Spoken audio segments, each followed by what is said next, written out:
Halo, Assalamualaikum warahmatullahi wabarakatuh. Selamat datang di podcast Dialog Dewan. Bersama saya Titi Sekar, seperti biasa. Ada obrolan menarik kali ini di podcast Dialog Dewan. Dan hari ini bersama dengan Wakil Ketua Komisi A DPRD Kabupaten Sleman, Bapak Suharyono SPD.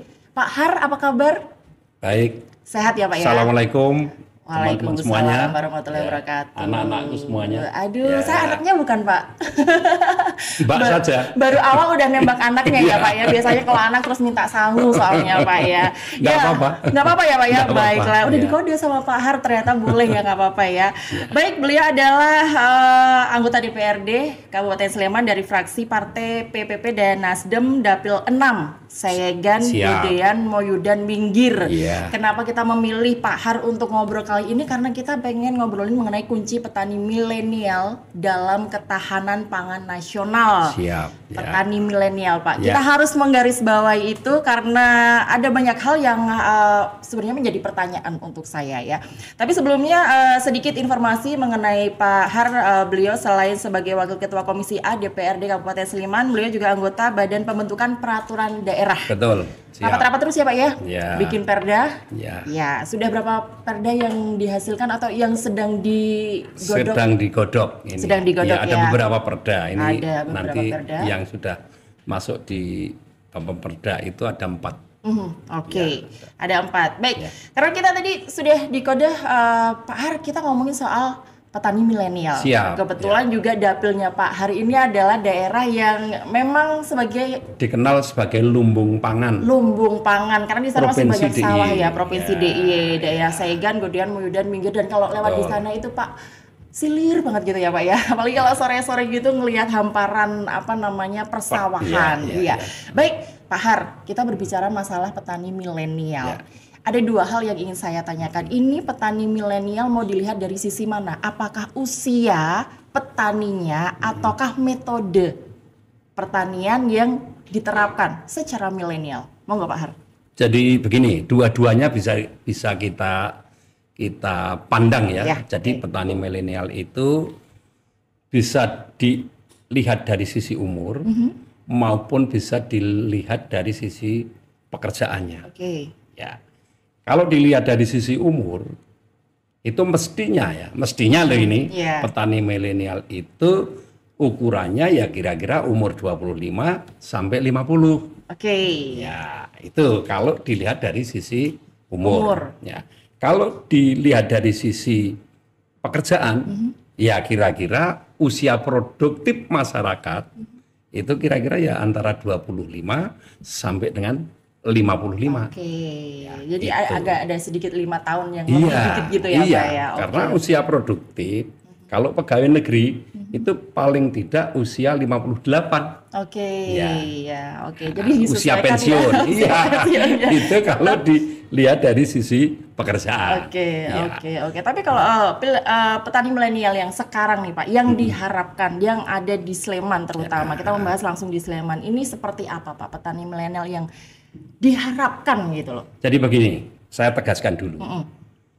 Saat ini untuk mengembangkan petani milenial, Ya, tidak hanya di Sleman, tapi di mana-mana, oke.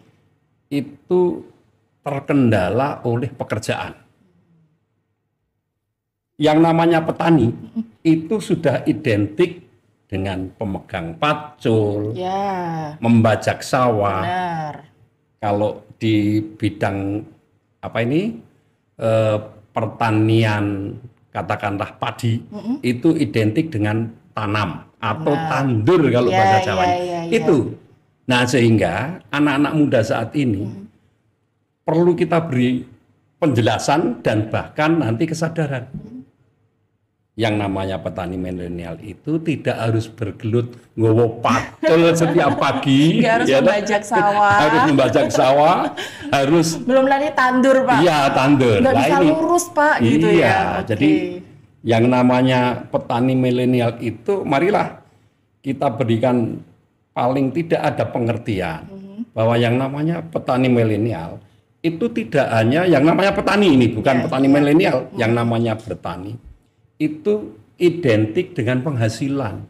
Oke, ya. Sehingga prospek masa depan bagi petani, baik itu milenial maupun yang lain, itu ada, ya sekarang yang namanya pertanian itu kan kita berbicara tentang profit. Benar. Ya kan? Ya. Nah, profitnya bagaimana? Tidak hanya itu tadi berkutat pada cangkul, pada sabit, pada bajak, pada tandur yang buruhnya itu notabene ya orang-orang tua. Nah, ini. Jadi marilah kita bersama-sama untuk memberikan pengertian. Sekarang eranya sudah teknologi. Nah, mungkin pakai drone. Untuk apa? Pengamatan hama. Ya toh? Sekarang ada lagi misalnya panen padi. Tidak harus dengan dipetik ani-ani, tapi dengan kombi. Ya toh? Nah, sehingga apa? Petani milenial itu anak-anak muda usia 25 sampai 50 tahun itu hanya sebagai komando. Tapi nanti endingnya atau ujungnya itu harus bisa memasarkan hasil panen. Nah, di situ ya. Ini karena memang hasil panen tidak hanya kita konsumsi saja. Betul. Tapi sebisa mungkin itu juga bisa diekspor gitu ya Pak ya. Kalau misalnya nggak bisa keluar negeri ya keluar daerah seperti itu ya. Oke. Kalau tadi Pak Harip ngendika bahwa petani milenial kan bisa pakai drone, nih bisa pakai kombi nih. Pak, duit Pak. Nah, begini. Jadi nanti yang memfasilitasi siapa? Yang terpenting, marilah anak-anak muda bertani dulu. Nah, Kabupaten Sleman, ya ini saya khususkan di Sleman. Bahkan dari asta cita Pak Prabowo itu kan ketahanan pangan. Benar. Kalau memang betul-betul ada petani milenial, kenapa Sleman tidak akan berbuat? Pasti akan berbuat. Nah, itu. Apa? Yang memfasilitasi semua yang dibutuhkan oleh anak-anak muda. Itu. Jadi. Tapi kalau berbicara anak muda Pak, kalau misalnya mereka ditawarin sebagai petani milenial, mau nggak jadi petani milenial? Saya juga mikir Pak, nanti petani saya ngurusin ini, belum nanti kalau misalnya saya tanamnya Pak, modalnya habisnya 2 juta. Ternyata hasil panennya pas jeblok Pak, rugi nih. Ketakutan itu Pak. Ya begini, jadi yang namanya bertani itu kan tidak harus bercocok tanah, ya toh? Tapi mungkin yang namanya bertani itu kan bisa dari berbagai aspek. Misalnya sekarang kita mengembangkan kelompok kambing, mengembangkan kelompok perikanan. Kita bukan terus terjun di situ, tidak. Tapi bagaimana kita bisa memasarkan. Kalau ikan itu larinya kemana? Ini bangsa pasar ini yang harus kita lihat. Begitu loh. Misalnya domba atau kambing. Nah, itu bagaimana kita bisa menyerap. Nah, yang paling ideal bagi saya kalau petani milenial itu adalah bergerak di bidang profitnya itu, pemasarannya. Jadi manajerialnya kalau orang Jawa mengatakan jadi belantik begitu loh. Gitu ya, bosnya gitu aja sih, bukan Pak. Bosnya, tapi perantaranya. Perantara. Karena begini, Mbak. Jadi yang namanya hasil itu yang paling tinggi itu belantik. Belantik itu perantara. Antara produsen dengan pengguna. Benar. Jadi misalnya ini tak gambarnya saya pernah begitu. Belantik juga Pak.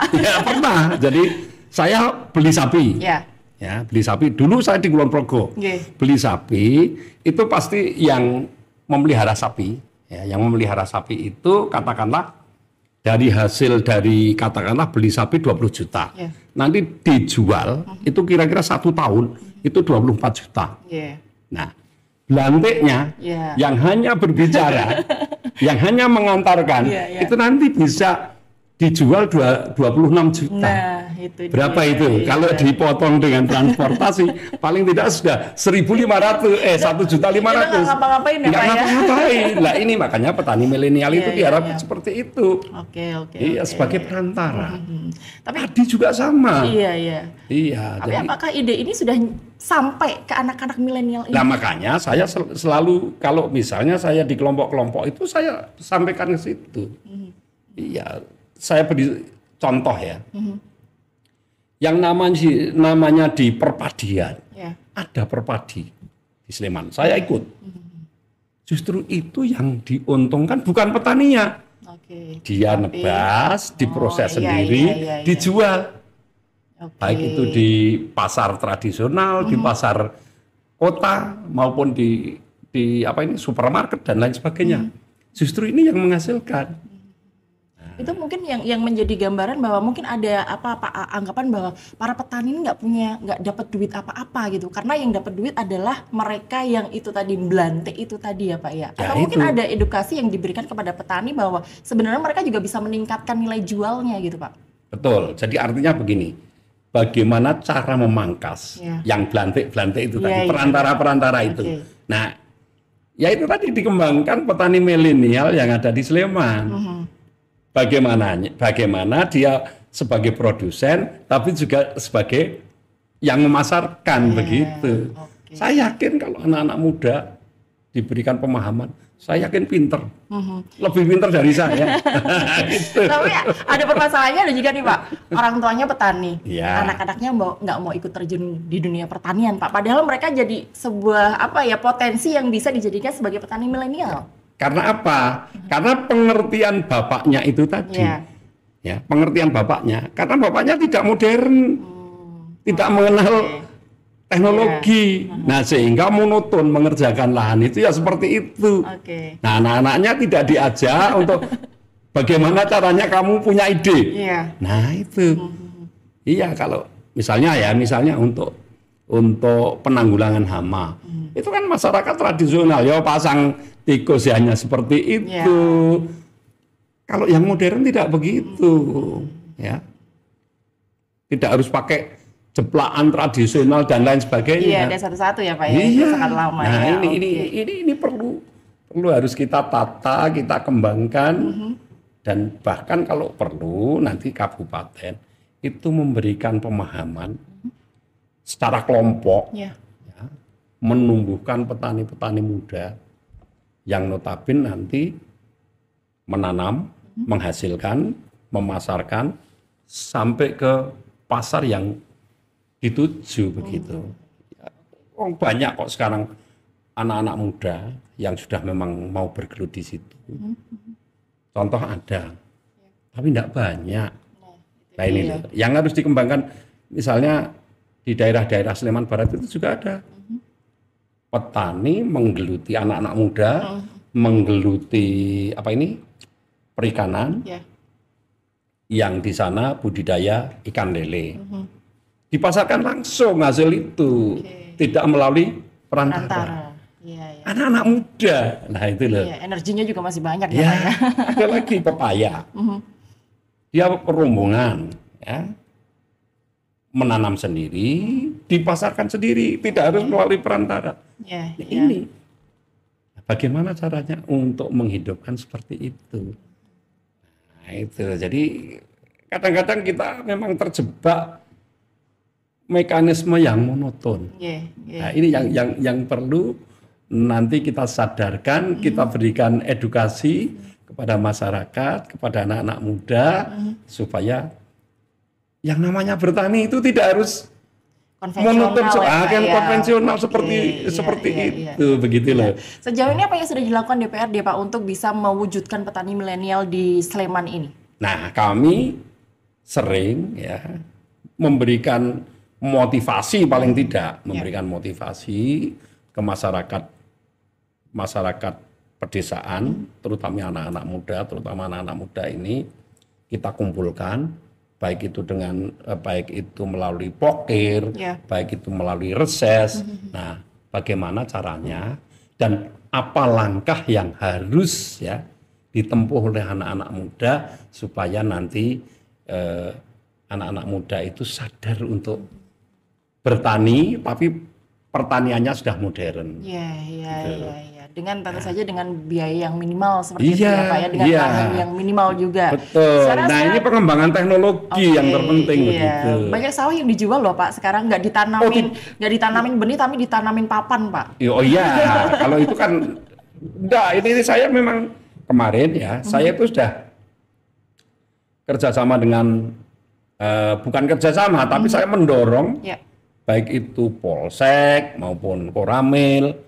Bagaimana caranya ketahanan pangan di Sleman yang akan melibatkan anak-anak muda.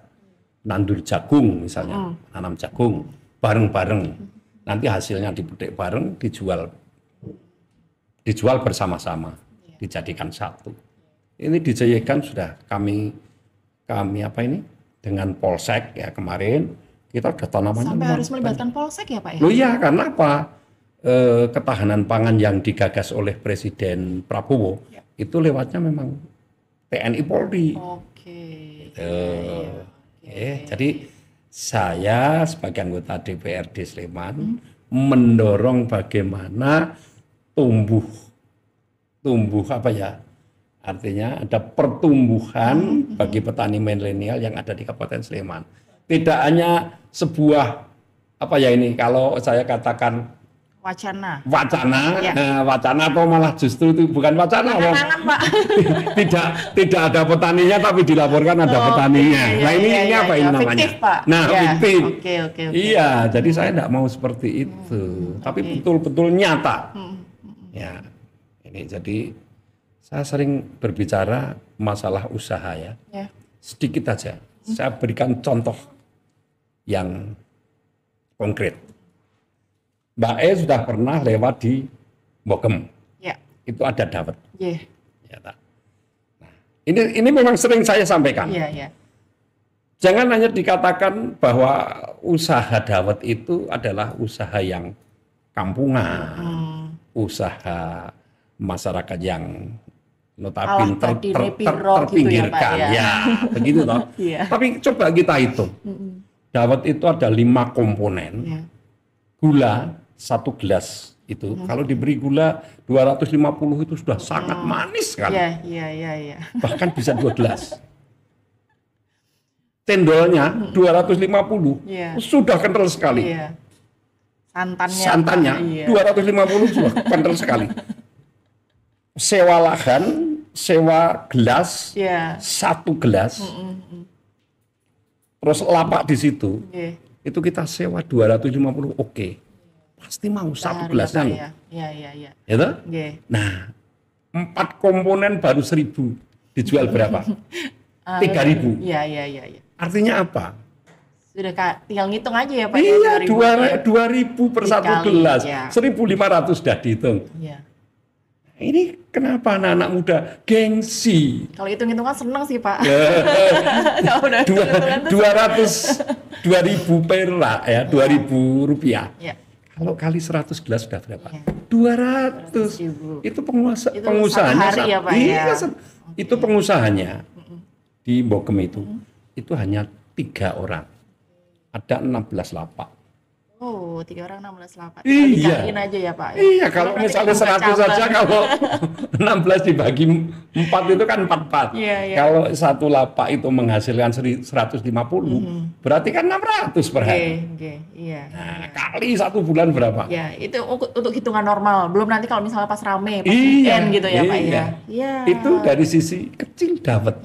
Tapi anak-anak muda enggak ada yang mau menggeluti di situ. Karena apa? Itu dianggap usaha pinggiran, usaha orang-orang yang terpinggirkan. Ya, karena lebih enak gini Pak, melihat gaji 10 juta per bulan gitu, lebih enak melihat itu daripada harus menghitung sehari. Yang dari kecil-kecil. Nah ini kan, makanya Pak, harus kita tumbuhkan pemikiran yang seperti itu untuk wirausaha. Iya. Oke, kalau menurut Pak Har secara pribadi tantangan terbesar nih Pak untuk mewujudkan petani milenial yang ada di Sleman ini secara lahan masih banyak sekali Pak. Kesadaran. Iya. Jadi mari bareng-bareng kita menumbuhkan kesadaran. Minimal anak-anak muda. Ya, itu. Jadi kesadaran. Yang kedua, berikan contoh-contoh pertanian yang memang bisa menghasilkan. Nah, tapi kalau anak-anak muda kan sekarang ya itu tadi seperti yang dengan 4 lipat begitu loh. Nggak bisa. Dan melibatkan teknologi itu mungkin menjadi salah satu daya tarik juga untuk anak muda Pak. Karena anak-anak coba ini ditanya, sekarang kira-kira ada enggak yang mau jualan dawet? Nggak ada Pak kayaknya. Maunya es krim ya, es krim yang mentereng gini. Tapi hasilnya coba kalau jenengan tak tarik lebih milih bisnis pesawat terbang yang modalnya satu pesawat terbang 500 miliar.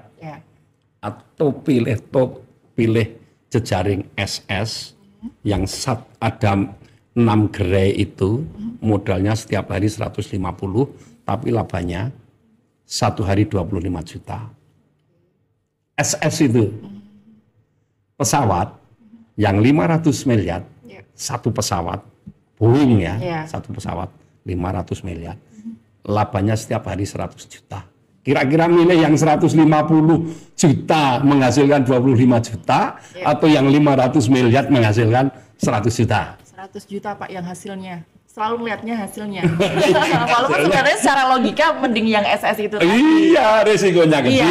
Tapi kan selalu yang dilihat adalah nominal, Pak. Nah, itu. Kalau hasilnya gede, ini aja gitu. Padahal yang ini belum dikali berapa hari gitu. Dan modalnya, nah itu kadang-kadang masyarakat seperti itu. Anak-anak muda lebih-lebih. Dan ini kelemahan di anak-anak muda. Sekarang ini memang harus dengan penampilan yang perlente. Iya. Good looking, Pak. Nah, betul. Kalau nggak ada iming-iming itu tuh males gitu ya. Masa petani pakai cara berpakaian pun harus perlente gitu loh. Kalau ditanya syukur ya berdasi, tapi penghasilan kecil. Ya. Tapi lebih tidak itu pasti dipilih. Iya. Yang harus pegang cangkul tapi penghasilannya besar tidak akan dipilih. Nggak akan dipilih, Pak. Iya, karena secara looknya aja udah nggak enak, Pak. Masa sih? Sementara teman-teman saya pakai dasi. Artinya gitu. terkecoh di penampilan. Ya. Nah, ini yang perlu kita berikan pemahaman. Bukan pelajaran tapi pemahaman. Iya. Kalau menurut pandangan Pak Har secara pribadi nih, karena Pak Har juga tinggal di pedesaan lah. Iya, di lumbung pangan ya. Itu apakah mungkin kita mewujudkan petani milenial ini secara kalau kita melihat keberadaan kemudian efektivitasnya belum banyak yang tahu bahwa petani milenial ini sangat punya harapan ke depannya. Sangat mungkin.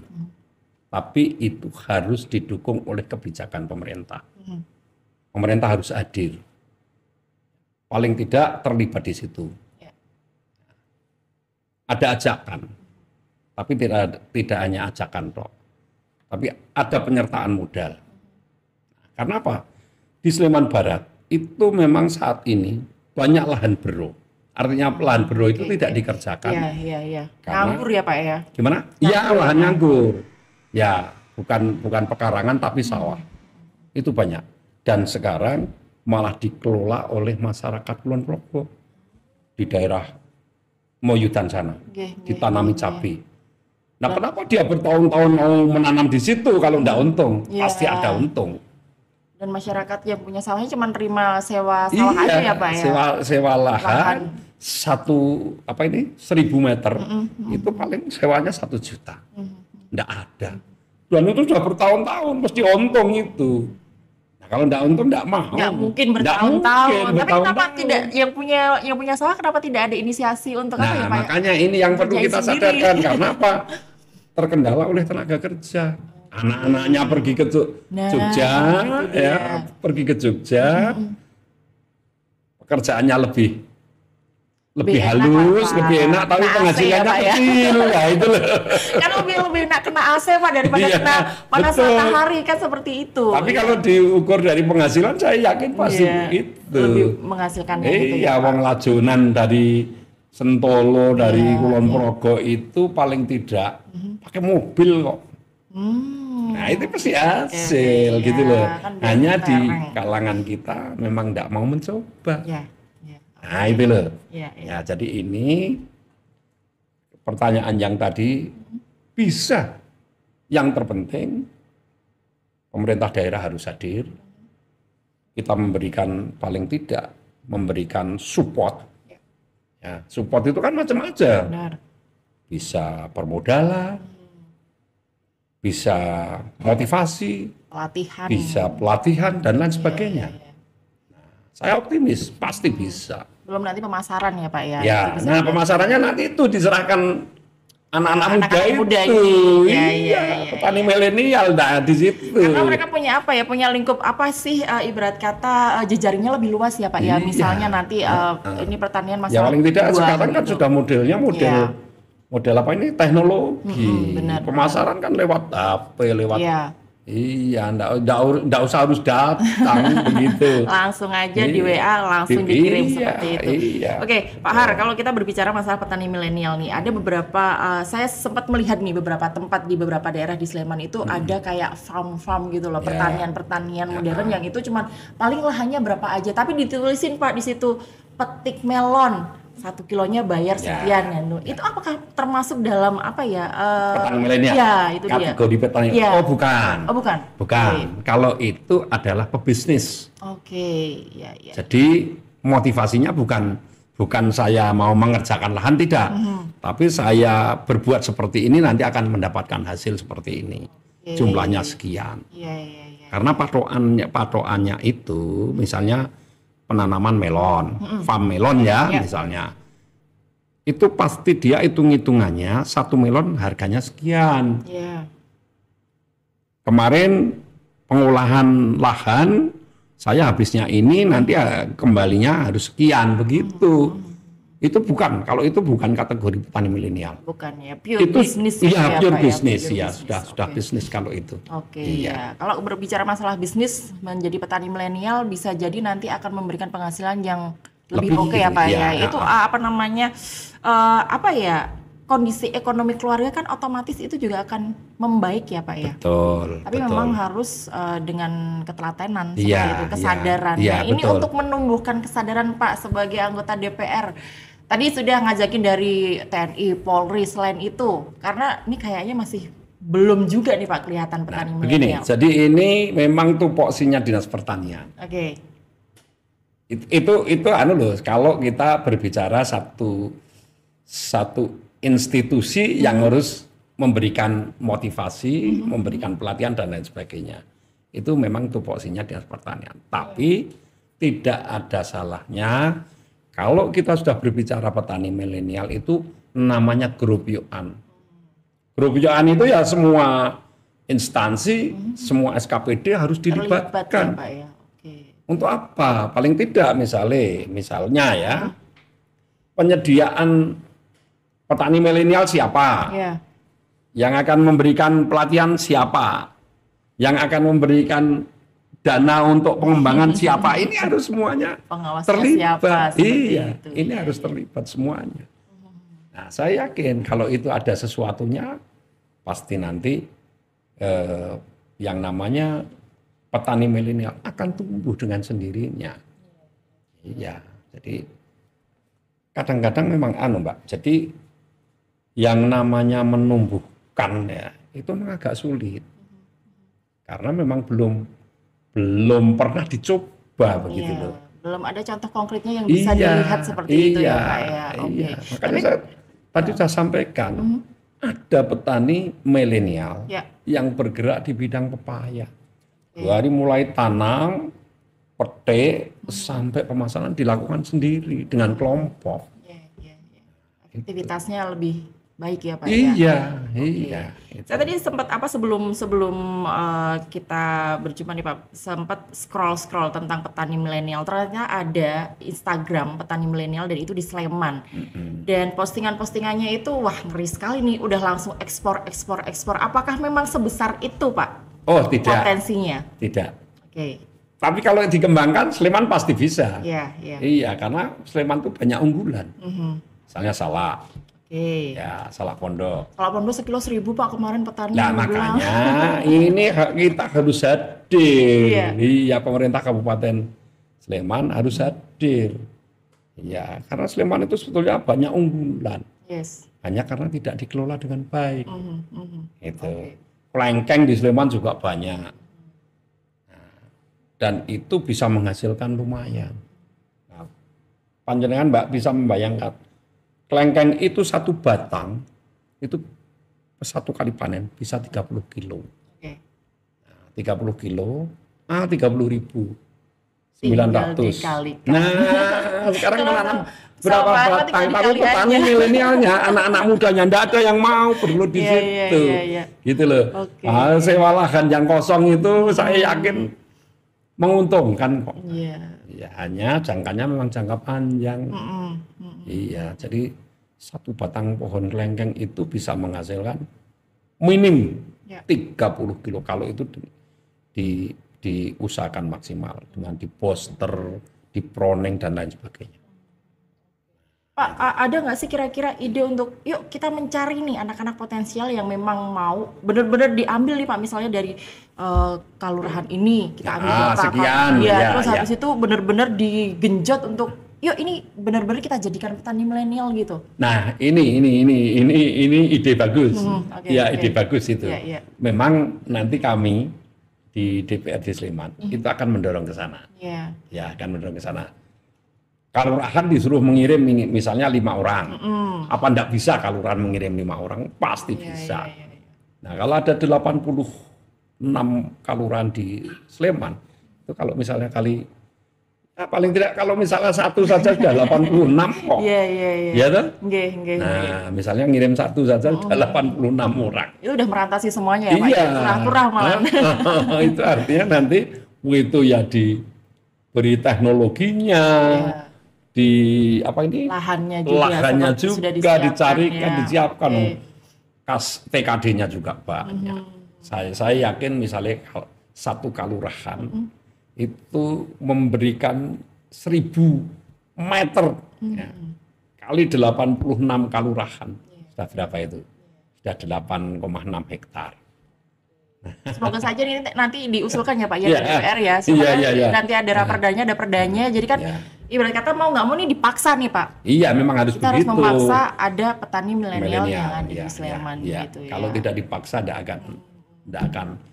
akan lahir gitu. Iya. Sebenarnya untuk bisa mengiming-imingi nih Pak sebagai petani milenial itu apa yang bisa menjadikan mereka ke depan itu menjadi salah satu personal yang sangat diuntungkan. Betul. Gitu. Dan itu nanti sebagai role modelnya Kabupaten Sleman yang katakanlah di 86 itu gitu loh. Nah sebagai pionernya di Kabupaten Sleman. Nah itu. Oke, baik. Sebagai fungsi pengawasan DPRD apa yang akan dilakukan Kak? Ini misalnya kebijakan-kebijakan ke depan akan seperti apa, kemudian supaya yang terkait apa itu? Ya terkait petani milenial berhubungan dengan ketahanan pangan yang ya kalau kami nanti akan mendorong minimal di Dinas Pertanian. Nanti kami akan kolaborasi dengan Komisi C. Awalnya di Dinas Pertanian ya Pak. Iya, langkah awalnya di situ. Karena memang tupoksinya di sana. Dan yang sering mendata petani milenial ya di sana. Yang sering memberikan statement bahwa petani milenial di Sleman itu banyak berkembang ya di sana. Saya juga tidak yakin itu. Kenapa tidak yakin Pak? Loh, karena sampai hari ini tidak pernah ada kok. Petani milenial. Progresnya belum terlihat ya Pak. Iya, saya diberikan contoh. Saya itu kemarin sudah menanyakan itu. Saya diberikan contoh di mana petani milenial yang ada di Sleman. Saya mau kirim petani dari tempat saya. Suruh paling tidak ya tukar Pak. Petani ya Pak. Betul. Ya Pak ya. Studi banding lah. Iya, studi banding. Dari satu lahan. Tapi sampai hari ini sudah belum ada ya belum Pak. Ada. Oke, semoga ini didengar Pak nanti ya, biar bisa Kalau model farm itu biaya sendiri, pasarkan sendiri, hasilnya Dan itu pasti pengusaha ya Pak. Iya, kalau itu pasti pengusaha. Tentu saja harapan Pak Har nih terhadap petani milenial yang ada di Kabupaten Sleman seperti apa Pak Har? Petaninya belum ada kok diharapkan. Ya setidaknya apa nih gerakan yang bisa kita bisa ini saya kepingin mendorong anak-anak muda, marilah lahan-lahan yang ada di wilayah panjenengan semua dikerjakan. Bagaimana caranya bisa menghasilkan? Jangan dianggurke, gitu loh. Jangan disewa ke orang lain, dikerjakan sendiri. Nah, contohnya itu di Moyudan aja malah disewakan untuk tanaman cabai. Lebih enak pasalnya tinggal duduk terima uang Pak. Nah ini yang mestinya harus tidak boleh di Sleman seperti itu. Wong Kulon Progo saja bisa, ke orang Sleman malah tidak bisa. Daripada disewa ke orang dari luar, kerjakan sendiri itu pasti menguntungkan. Pasti akan menguntungkan ya karena apa? Wong orang lain saja yang datang dengan pahitan bensin ya. Itu saja dilakoni, itu pasti akan menghasilkan, itu pasti menghasilkan. Pasti logikanya ya, kan seperti itu. Iya, oke. Ya, Optimisme Pak Har. Oh iya. Petani milenial nih bakal terbentuk atau bakal ada kapan nih Pak? Saya optimis. Optimis ya. Yang terpenting marilah kita bersama-sama. Semua instansi yang ada di Sleman kerja keras. Bagaimana mewujudkan petani milenial yang ada di Sleman dan bagaimana caranya petani-petani milenial itu bisa difasilitasi sehingga betul-betul bisa eksis dan terbentuk. Itu. Iya. Ya. Nah, kemudian dirubah ya mindsetnya bahwa petani milenial itu bukan petani yang langsung terjun ke sawah, terus tadi mencangkul, membajak sawah. Ini berhubungan dengan hal-hal yang manajerial seperti itu ya. Lebih bagaimana saya menghendaki petani milenial itu justru itu tadi. Iya. Sebagai perantara perdagangan. Nah, itu. Maklar lah seperti itu ya Pak ya. Bahasa enaknya seperti itu ya. Semoga harapannya Pak Har nanti bisa terwujud ya Pak Har ya. Bisa memberikan juga nanti ketahanan pangan di Sleman semakin kuat lagi seperti itu. Terima kasih Pak Har ya dan selamat berjuang nanti di Komisi A di Marding Kabupaten Sleman. Dan demikian podcast Dialog Dewan kali ini. Titi pamit dan tentu saja terima kasih Pak Har, semangat untuk mewujudkan petani milenial. Sekian podcast Dialog Dewan. Assalamualaikum warahmatullahi wabarakatuh. Waalaikumsalam warahmatullahi wabarakatuh.